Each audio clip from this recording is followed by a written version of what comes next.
so excited to be here. I am so excited to see all of you. Thank you for coming. Thank you for raising your voice. Your voice has never been more important than it is right at this moment, and our voices together can, will, and must make a difference. My name is Melissa Prober with National Council of Jewish Women, Chicago North Shore, and as a mother of two, I want everyone, including my children, to be able to make their own decisions about whether and when to have a family. Because abortion is healthcare, and healthcare is a human right.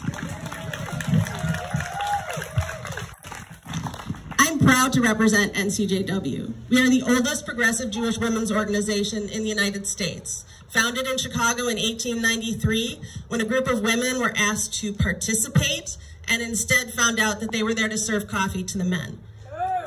That's right, they walked out and started NCJW and changed the face of advocacy forever.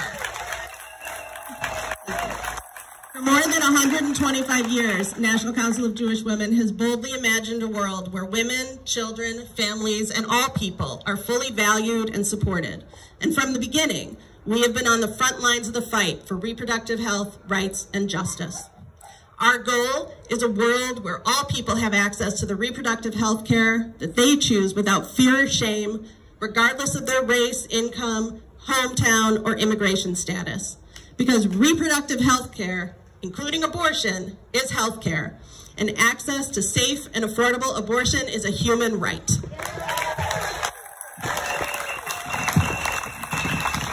We know that 2021 is a pivotal year for protecting access to abortion. Roe is under attack in the courts and in state legislatures.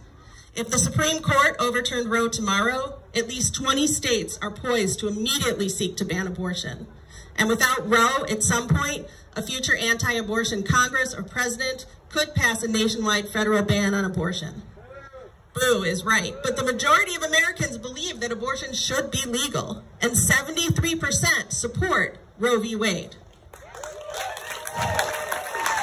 There are over a dozen cases on abortion access right now in the circuit courts, and that's just one step away from the Supreme. This gives conservatives ample opportunity to chip away at abortion access, leaving the right to abortion a right in name only. But a right in name only is not a right. We think of Illinois as a safe haven, but the Hyde Amendment was born in Illinois, and one bad election cycle could turn the clock back here as it did in Texas. And the right to have an abortion is quite different from the ability to access it. So we need to work at both the state and federal levels to protect abortion access. So we're going to get to work. And I've got work for all of you to do on Monday because it's the weekend. You can't do it today. There are two bills currently making their way through the U.S. Congress, and they would remove unnecessary abortion restrictions to health care for everyone and protect the right to access abortion care throughout the U.S. So the first bill is the Equal Access to Abortion Coverage and Health Insurance Act, but all you need to remember is the EACH Act, and that would permanently end the Hyde Amendment and related coverage bans and prohibit federal political interference in private insurance coverage of abortion.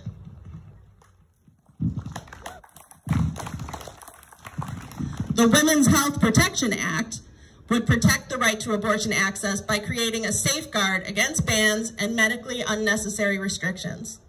So if these bills are signed into law, particularly if they include language ending the criminalization of self-managed abortions, Roe protections would remain in place, and every person would be able to access comprehensive and affordable, compassionate and equitable abortion care in whatever setting they choose and whatever time they choose.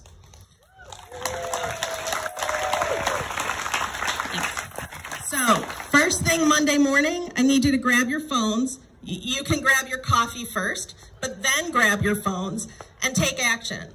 Call your senators and your representative and tell them that Congress must pass the Women's Health Protection Act and the EACH Act. And then after you call them, tell your friends to call them too.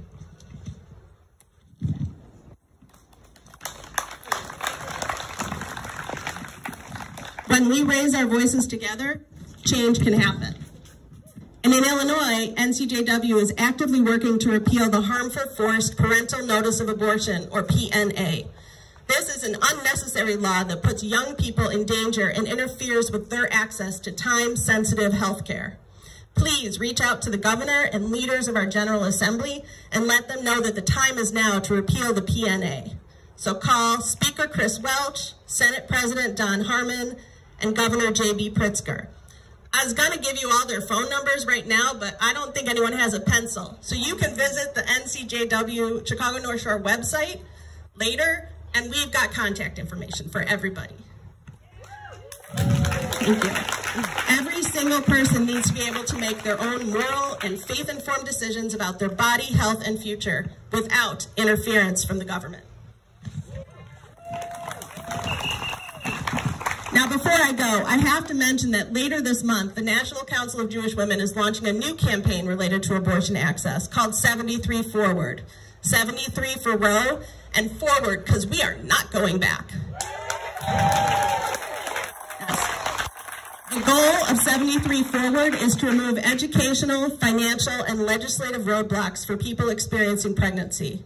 The official launch of 73 Forward is on October 27th, and you can visit 73forward.org and register to be notified about direct actions that you can take. Abortion isn't a right if you can't afford it or access it where you live. Together, we can work to ensure that every single person can make their own decisions about their body, health, and future. Thank you for listening, and thank you for lifting your voice and making change happen.